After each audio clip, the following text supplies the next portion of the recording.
Frank McKay is an icon of British cinema. A self-made man who built an empire and became a symbol of national pride. From humble beginnings in the Glasgow shipyards, McKay was inspired by Hollywood crime thrillers. Feeling he could do just as good a job, he would produce and star in his own series of films.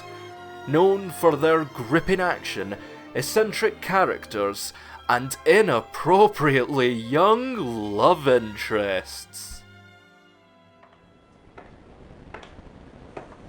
Hello, Detective. Fancy meeting you here. Do you mind if I sit? Well, yes.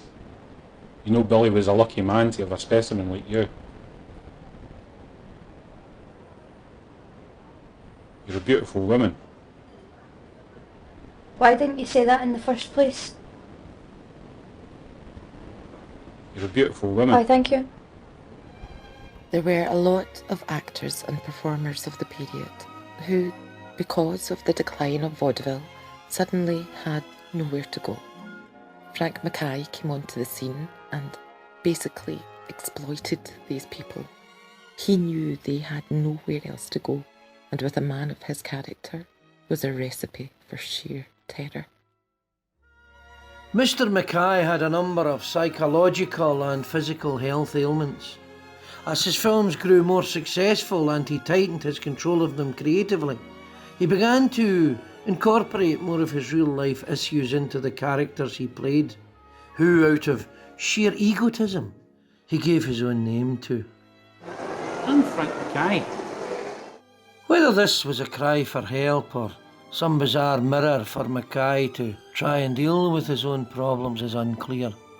Conditions that would be easily diagnosed and treated today were depicted on screen in their raw form, making an uncomfortable viewing experience for audiences.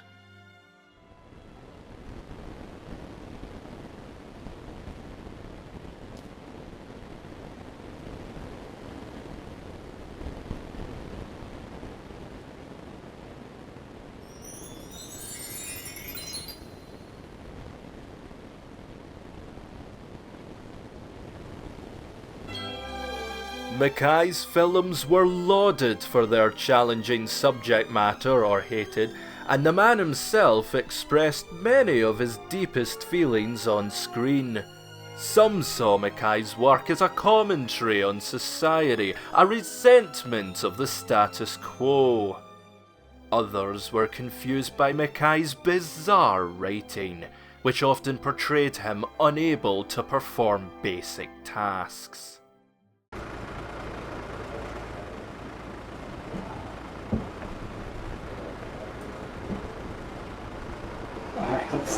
Fucking need it, right? Hold on a minute.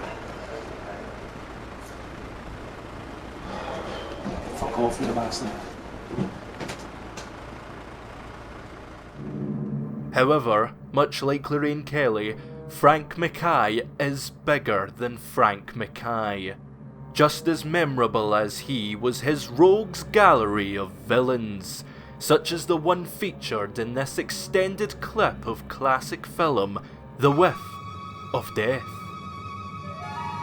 The story follows McKay on a dangerous mission to save his sidekick, the Wee Man, from a nefarious gangster known only as the Buddha.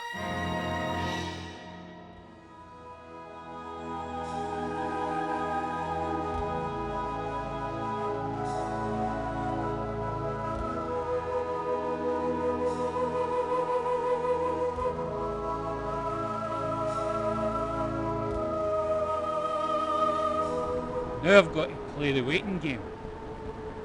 Is that right, you dirty fiend? We didn't hear you, old dick!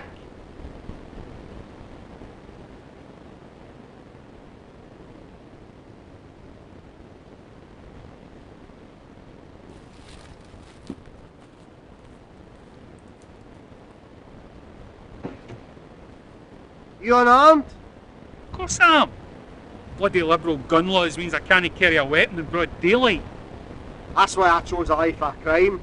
Aye, but no murder. You don't want to hurt the twink. How do you know what I want? Because I'm your father. My father's dead. No, he's no son. I will be. Twinkie!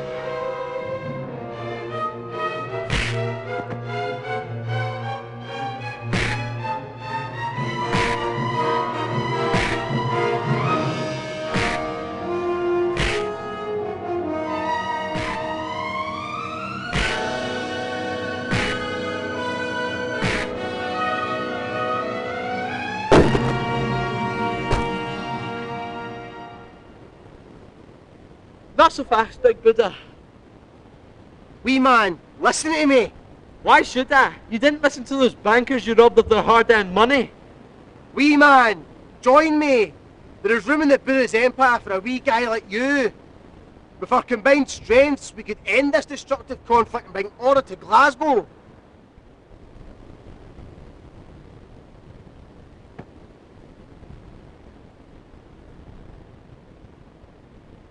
Wee man. No. You see, Frank, I've taken everything for you. And soon, I'll take your city. Oh, you've got real tender shoulders.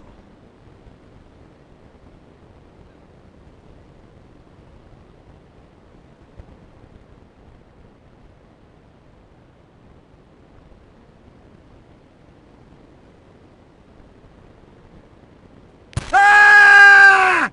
Ah! Ah! Ah! Ah! Oh, Jesus! Ah! Ah! Jinkies! He died as soon as he hit the water. Why? A lethal combination of industrial oil and rat's piss. His canals are full of it.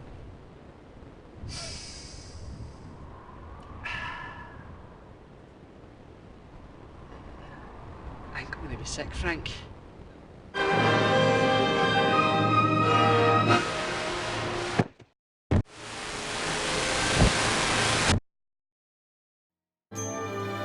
That's all the Frank McKay we have time for now, but tune in next time where we delve deeper into the legend.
Wee man, listen to me.